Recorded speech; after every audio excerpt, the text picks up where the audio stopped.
दोस्तों, अहोई माता की कथा एक ऐसी पवित्र कथा है जो मातृत्व के प्रेम, त्याग और आशीर्वाद से भरी हुई है।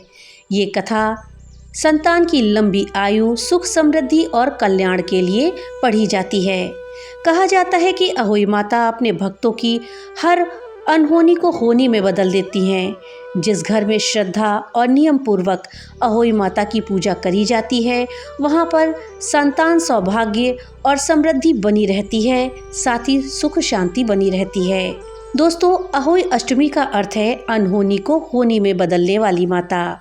दोस्तों, अहोई माता माता पार्वती का ही स्वरूप है। अहोई माता को संतान रक्षक कहा गया है। वो माताओं की गोद में हंसी खुशी भर देती हैं और उनके बच्चों को दीर्घायु, सफलता और निरोगता प्रदान करती हैं। दोस्तों, जिस प्रकार से करवा चौथ का व्रत पति की लंबी आयु के लिए किया जाता है, उसी प्रकार से अहोई अष्टमी का व्रत माताएं अपने पुत्रों की दीर्घायु और मंगलकारी कल्याण के लिए करती हैं। इस दिन न सिर्फ माताएं बल्कि वो महिलाएं भी व्रत रखती हैं जो संतान प्राप्ति की कामना करती हैं। दोस्तों, अब आइए सुनते हैं अहोई अष्टमी की पौराणिक व्रत कथा। जो भी स्त्री इस पवित्र कथा को सच्चे मन से श्रवण करती है, उसकी संतान की रक्षा स्वयं अहोई माता करती हैं। दोस्तों, इस कथा को सुनने के लिए वीडियो में हमारे साथ अंत तक बने रहिएगा, जिससे कि आपको सही और सटीक जानकारी प्राप्त हो पाए। नमस्कार दोस्तों, राधे राधे। आपके हमारे चैनल ज्ञान शास्त्र में आप सभी का स्वागत है। बहुत समय पहले की बात है। प्राचीन समय में एक साहूकार रहता था। उस साहूकार के 7 बेटे थे, 7 बहुएं थी और एक छोटी बेटी भी थी। दोस्तों, एक बार दीपावली से पहले कार्तिक अष्टमी के दिन 7 बहुएं अपनी इकलौती नंद के साथ जंगल से मिट्टी लेने के लिए गईं। वो ननद अपने मायके में कार्तिक मास की दीपावली को मनाने के लिए आई हुई थी। वो सभी भाभियां अपनी नंद के साथ जंगल में जाती हैं और वहाँ पर मिट्टी खोदने लगती हैं। वो जहाँ से मिट्टी खोद रही थी, वहाँ पर स्याऊ सेह की मांद थी। मिट्टी खोदते समय ननद के हाथ से सेई का बच्चा मर गया। तब स्याऊ माता बोली, तूने मेरे बच्चे को मारा है, इसलिए मैं तेरी कोख को बांध दूंगी। जब ननद ने ऐसा सुना तो वो बहुत घबरा गई और अपनी 7 भाभियों से विनती करने लगी कि मेरे बदले में आप में से कोई भी अपनी कोख बंधवा ले। उसमें से 6 भाभियों ने अपनी कोख को बंधवाने से मना कर दिया। उन्होंने कहा कि ननद जी, हम अपनी कोख को नहीं बंधवा सकते। लेकिन जो सबसे छोटी भाभी थी, यानी 7वीं भाभी थी, उसने सोचा, ये तो मेरी इकलौती ननद हैं और सबकी प्यारी भी हैं। अगर इनकी कोख बंध जाएगी तो इनका वैवाहिक जीवन बड़े कष्टों से बीतेगा। ये कैसे जिएंगी? लेकिन अगर मैं अपनी कोख को बंधवा लूँगी तो हमें कोई परेशानी नहीं होगी, क्योंकि मेरी 6 जेठानियाँ हैं और उनकी संतान से वंश हमारा आगे बढ़ सकता है। ऐसा सोचकर सबसे छोटी भाभी ने ननद के बदले अपनी कोख बंधवा ली। अब तो छोटी बहू के जो भी बच्चा पैदा होता, वो पैदा होने के बाद मर जाता। इससे दुखी होकर के उसने एक ब्राह्मण को बुलाया और उनसे पूछा कि क्या इस समस्या का कोई समाधान है? क्या हमारे बच्चे जीवित रह सकते हैं? तब ब्राह्मण ने बताया कि सुरही गाय स्याऊ माता की सहेली है, इसलिए तुम सुरही गाय की सेवा किया करो। तुम्हारी सेवा से प्रसन्न होकर के जब सुरही गाय तुमसे वरदान मांगने को कहे तो तुम कहना कि हे गाय माता, तुम अपनी सहेली से कहकर मेरी कोख खुलवा दो। फिर जब तुम्हारी कोख खुल जाएगी तो तुम्हारा बच्चा जीवित रहेगा। तब छोटी बहू ने वैसा ही करने का निश्चय किया। इसके बाद से वो छोटी बहू प्रातःकाल ही चुपचाप सुरही गाय के नीचे सफाई इत्यादि कर देती और चारा पानी रख देती। जब कई दिनों तक ऐसा ही चलता रहा तो एक दिन गाय ने सोचा कि आजकल कौन मेरी सेवा कर रहा है, आज मैं देखूंगी। ऐसा सोचकर अगले दिन गाय सुबह तड़के ही उठ गई और देखने लगी कि वो छोटी बहू उसकी सेवा कर रही थी। गाय माता ने प्रसन्न होकर के कहा कि बेटा, तुझे किस चीज़ की इच्छा है? तब छोटी बहू ने कहा कि हे गौ माता, स्याऊ माता तुम्हारी सहेली हैं और उन्होंने मेरी कोख को बांध रखा है। तुम उनसे कहकर मेरी कोख को खुलवा दो। गाय माता ने कहा, ठीक है बेटा, ऐसा ही होगा। अब तो गाय माता उस छोटी बहू को साथ में लेकर अपनी सहेली से मिलने के लिए चली। लेकिन स्याऊ माता 7 समुंदर के पार रहती थी। रास्ते में कड़ी धूप पड़ रही थी, सो वे दोनों एक पेड़ के नीचे बैठ गईं। उस पेड़ पर गरुड़ पक्षी का बच्चा बैठा था। थोड़ी देर में एक सांप आया और उस बच्चे को डसने लगा। तब उस छोटी बहू ने सांप को मारकर मिट्टी के नीचे दबा दिया और उसके बच्चों को बचा लिया। थोड़ी देर में उस बच्चे की माता गरुड़नी आई, तो वहाँ पर खून पड़ा हुआ देखकर उसने सोचा कि छोटी बहू ने हमारे बच्चे को मार दिया है, और वो उस छोटी बहू को चोंच मारने लगी। तब बहू ने कहा, मैंने तेरे बच्चे को नहीं मारा है, बल्कि एक सांप तेरे बच्चे को डसने के लिए आया था। मैंने तो उस सांप को मारकर तुम्हारे बच्चे की रक्षा करी है। तब उस गरुड़नी ने अपने बच्चे को जब देखा तो उस छोटी बहू से कहा कि मैं तुमसे बहुत प्रसन्न हूँ, बोलो तुम क्या मांगती हो। बहू बोली कि 7 समुंदर पार स्याऊ माता रहती हैं, तुम हमें उनके पास पहुँचा दो। तब गरुड़नी ने उन दोनों को अपनी पीठ पर बैठा लिया और तेज गति से उड़कर उन्हें स्याऊ माता के पास पहुँचा दिया। स्याऊ माता उन्हें देख कर के बोली, आओ बहन, बहुत दिनों के बाद आई हो। फिर कहने लगी कि मेरे सिर में जुएं पड़ गए हैं, उन्हें निकाल दो। तब उस बहू ने सलाई से सारी जुएं निकाल दी। इस प्रकार स्याऊ माता प्रसन्न होकर के बोली कि तूने मेरे सर में बहुत सलाई डाली है, इसलिए तेरे 7 बेटे और 7 बहू होंगे। तब उस छोटी बहू ने कहा कि मेरे तो एक भी बेटा नहीं है, तो फिर 7 बेटे कहाँ से होंगे। इस पर स्याऊ माता बोली, यदि वचन फिरूं तो धोबी के कुंड पर कंकरी ठोऊं। तब बहू ने कहा कि मेरी कोख तो तुम्हारे पास बंद पड़ी है। ये सुनकर स्याऊ माता बोली कि तूने मुझे ठग लिया। वैसे तो मैं तेरी कोख नहीं खोलती, लेकिन अब तो खोलनी पड़ेगी।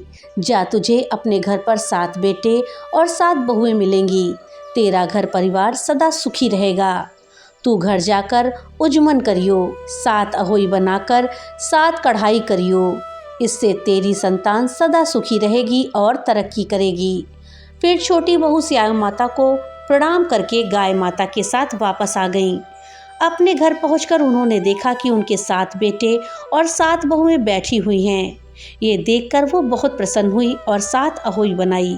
फिर 7 प्रकार की कढ़ाई करके उजमन किया। रात के समय जेठानियाँ कहने लगीं कि जल्दी से पूजा कर लो, यदि छोटी बहू ने हमें पूजा करते देख लिया तो वो अपने बच्चों को याद करके रोने लगेगी। फिर थोड़ी देर बाद उन्होंने अपने बच्चों से कहा कि अपनी चाची के घर पर देख कर आओ कि आज वो अभी तक रोई क्यों नहीं है। बच्चों ने जाकर देखा तो लौट कर बताया कि चाची के घर तो खूब उजमन हो रहा है। ये सुनकर सभी जेठानियाँ दौड़ी दौड़ी उसके घर गईं और पूछने लगीं कि तूने अपनी कोख कैसे छुड़ाई और तेरे इतने बेटे बहू कैसे हुए। तब छोटी बहू ने बताया, उस समय तुमने तो अपनी कोख बंधाई नहीं थी, सो मैंने अपनी कोख बंधवा ली थी। तब मैंने गाय माता की सेवा करी और उनके कहने से स्याऊ माता ने मेरी कोख खोल दी है। उनके आशीर्वाद से ही मेरे इतने बेटे बहुए हुए हैं। हे स्याऊ माता, आपने बहू को जैसा फल दिया है वैसा ही सबको देना। जैसे आपने बहू की कोख खोली है, उसी प्रकार से हम सबकी खोलना। दोस्तों, जो भी ये कथा पढ़ रहा है या सुन रहा है, उसका कल्याण करना, उसकी संतानों का कल्याण करना। बोलो स्याऊ माता की जय हो। तो दोस्तों, ये थी कहानी स्याऊ माता की। दोस्तों, चलिए अब हम अहोई माता की दूसरी कथा का श्रवण करते हैं। किसी नगर में एक सेठ सेठानी रहते थे। उनके 7 पुत्र थे। एक दिन साहूकार की पत्नी खदान में से खोदकर मिट्टी लाने के लिए गई। जैसे ही उसने मिट्टी खोदने के लिए कुदाल चलाया, वैसे ही उसमें रह रहे स्याहू के बच्चे प्रहार से आहत होकर के मृत हो गए।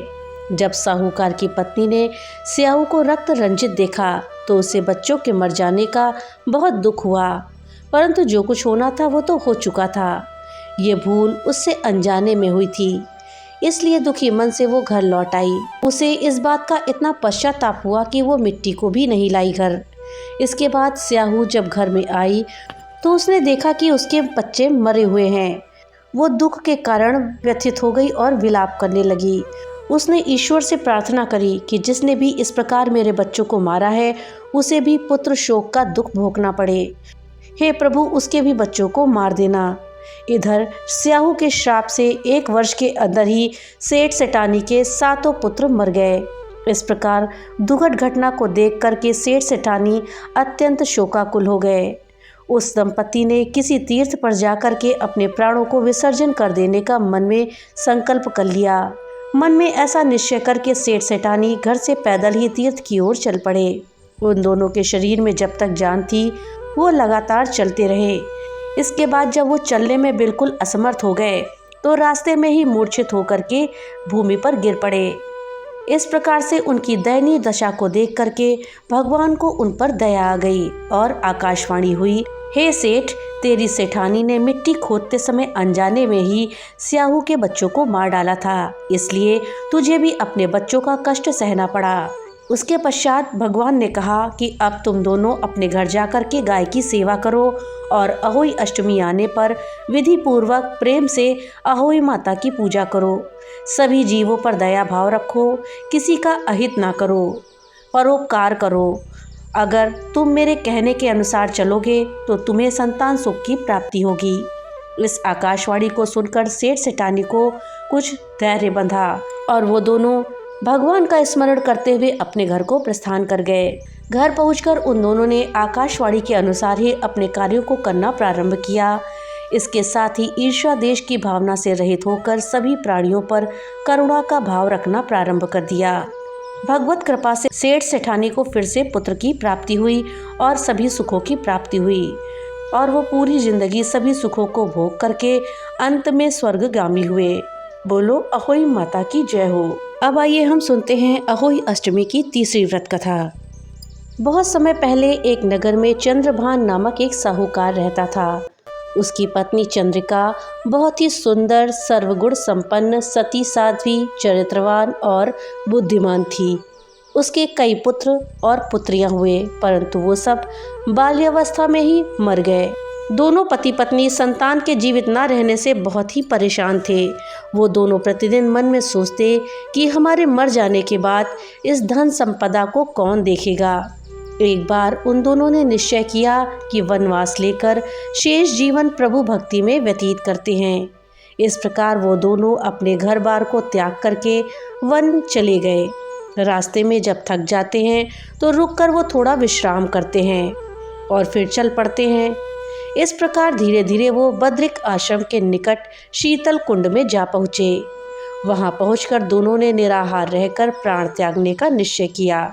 इस प्रकार निराहार और निर्जल रहते हुए उन्हें 7 दिन हो गए तो आकाशवाणी हुई कि तुम दोनों प्राणी अपने प्राण मत त्यागो। ये सब दुख तुम्हारे पूर्व जन्म के पापों के कारण तुम्हें भोगना पड़ रहा है। अगर तुम्हारी पत्नी कार्तिक मास के कृष्ण पक्ष में आने वाली अहोई अष्टमी को अहोई माता का संपूर्ण व्रत करे तो अहोई देवी प्रसन्न होकर के दर्शन देंगी। तुम उनसे दीर्घायु पुत्रों का वरदान मांग लेना। व्रत के दिन तुम राधा कुंड में स्नान करना। उसके पश्चात उन्होंने आकाशवाणी के बताए अनुसार विधि विधान से अहोई अष्टमी के दिन अहोई माता का व्रत और पूजन किया। उसके पश्चात राधा कुंड में स्नान किया। जब वो स्नान इत्यादि के बाद घर पहुँचे तो उस दंपति को अहोई माता ने साक्षात दर्शन दे करके वर मांगने को कहा। साहूकार दंपति ने हाथ जोड़ करके कहा, हे माता, हमारे बच्चे जन्म लेते ही मर जाते हैं, इसलिए आप हमें बच्चों की दीर्घायु का वरदान दें। अहोई माता तथास्तु कह करके अंतर्ध्यान हो जाती हैं। कुछ समय के बाद साहूकार दंपति को दीर्घायु पुत्रों की प्राप्ति हुई और वे सुखपूर्वक अपना गृहस्थ जीवन व्यतीत करने लगे। बोलो अहोई माता की जय हो। अब आइए अहोई अष्टमी की चौथी व्रत कथा को सुनते हैं। एक गांव में एक बुढ़िया माई रहती थी। वो बहुत ही मेहनती और ईमानदार स्त्री थी। वो मिट्टी के सुंदर खिलौने बनाती थी और पूरे गांव में बच्चों को खुश करने के लिए उन्हें बेचती थी। उसका एक बेटा था और उसकी बहू थी जो रोज सुबह उठकर खिलौने लेकर बाजार जाते और आवाज़ लगाते, खिलौने ले लो, खिलौने ले लो, सुंदर सुंदर मिट्टी के खिलौने ले लो। पूरे गांव में लोग उसे जानते थे और बच्चे उसके पास खिलौने लेने के लिए दौड़े चले आते थे। लेकिन कई घरों की औरतें कहती, अरे बहन, जब भी तुम आती हो मेरे बच्चे नए खिलौने लेने की जिद करते हैं, तुम किसी और मोहल्ले में जाया करो। तब वो बहू कहती, बहन, अगर सब ऐसा कहेंगे तो हम खिलौने कहाँ बेचेंगे। बच्चों के लिए हम मेहनत करते हैं, सुंदर सुंदर खिलौने बनाते हैं, और आप कह रही हैं कि मत बेचो, तो ऐसा कैसे होगा। तब वो स्त्री कहती है कि अच्छा, ये बंदर मुझे दे दो, पिछली बार मैंने जिराफ लिया था। इस तरह वो बहू पूरे दिन बाजार में घूम घूम कर खिलौने बेचती और शाम को जब वो घर लौटती तो सारे पैसे अपनी सास को दे देती, जिससे घर का खर्च और परिवार की ज़रूरतें पूरी होती। बुढ़िया माई का बेटा एक जमींदार के घर में नौकरी करता था। वो बहुत ही मेहनती और ईमानदार था। एक दिन शाम को बुढ़िया माई का बेटा घर आया और माँ से बोला, माँ, आज मैंने जमींदार के घर जाते समय देखा कि उनके घर 2 बहुएं हैं, लेकिन उनके कोई बच्चे नहीं हैं। उनकी शादी को कई साल हो गए हैं। तब बुढ़िया माई ने कहा, बेटा, उनके बच्चे होते हैं लेकिन मर जाते हैं। ये जानकर वो बहुत दुखी रहते होंगे। बुढ़िया माई का बेटा बोला, हाँ माँ, जमींदार को लगता है कि उनका वंश अब खत्म हो जाएगा। वो बहुत परेशान हैं। बुढ़िया माई ने कहा, तू चिंता मत कर बेटा, कल मैं अपनी बहू को समझा कर भेजूंगी, तो बस उसे अपनी मालकिन से मिलवा देना। अगले दिन बुढ़िया माई ने अपनी बहू को तैयार किया और जमींदार के घर भेजा। बहू ने बड़ी नम्रता से मालकिन से कहा, मालकिन, आपकी दोनों बहुओं के बच्चे मर जाते हैं, इस बार उन्हें अहोई अष्टमी का व्रत करने के लिए बोलिए, और जो बच्चे मर गए हैं उतने ही मिट्टी के बच्चे मैं उन्हें दूंगी। आप उनकी ओर से व्रत करवाइए और शाम को पूजा करवाइए, और पूजा के बाद कोई भी भोजन या अन्न ग्रहण ना करे, इस बात का ध्यान रखें। रात में अहोई माता के सामने बैठ करके अपने मिट्टी के बने बच्चों की लंबी उम्र की प्रार्थना करें। अगर वो सच्चे मन से प्रार्थना करेंगी तो उनके बच्चे अवश्य ही जीवित होंगे। अहोई अष्टमी के दिन दोनों बहुएं अपनी अपने मिट्टी के बच्चों को सामने रख करके पूजा करती हैं। बड़ी बहू पूरी श्रद्धा के साथ व्रत को करती है, लेकिन छोटी बहू को पूजा के बाद बहुत तेज से भूख लगती है और वो एक पेड़ा खा लेती है। रात को जब वे दोनों माता से प्रार्थना करती हैं तो बड़ी बहू के बच्चे जीवित हो जाते हैं, लेकिन छोटी बहू के बच्चे जीवित नहीं होते। अगली सुबह जमींदार दौड़कर बुढ़िया माई के घर आता है और पूछता है, ऐसा कैसे हो सकता है कि अहोई माता एक को आशीर्वाद दें और दूसरे को ना दें। बुढ़िया माई ने छोटी बहू को लेकर के जमींदार के घर जाकर सब समझाया। उसने देखा कि मिट्टी के खिलौनों में दरार आ गई है। बुढ़िया माई ने छोटी बहू से पूछा कि क्या तूने व्रत तोड़ा था। वो बोली, माँ जी, मुझे माफ़ कर दीजिए, मुझे भूख लग रही थी इसलिए मैंने एक पेड़ा खा लिया था। ये सुनकर मालकिन बहुत नाराज हुई और उसने अपनी छोटी बहू को घर से निकाल दिया। बुढ़िया माई उसे अपने साथ अपने घर ले आई और वहाँ 1 साल तक उसके घर में रहकर उस बहू ने खिलौने बनाए। अगली अहोई अष्टमी पर बुढ़िया माई उसे लेकर जमींदार के घर पहुँची। मालकिन बोली, इसे क्यों लाई हो, हम इसे नहीं रखेंगे। बुढ़िया माई ने समझाया, मालकिन, इसे सजा मिल चुकी है, आज इसे व्रत करने दीजिए। दोनों बहुएं व्रत करती हैं। पूजा के बाद बड़ी बहू व्रत पूरा करती है, लेकिन छोटी बहू माँ से प्रार्थना में बैठती है। उसके घर वाले सोने चले जाते हैं। तभी अहोई माता की कृपा से उसका बेटा जीवित हो जाता है। ये देखकर जमींदार और उसकी पत्नी दोनों बहुत खुश होते हैं। बुढ़िया माई और उसकी बहू को बुला करके बहुत सारा धन, गहने और रहने के लिए अच्छा सा मकान देते हैं। अहोई माता की कृपा से बुढ़िया की बहू के घर भी बच्चा होता है।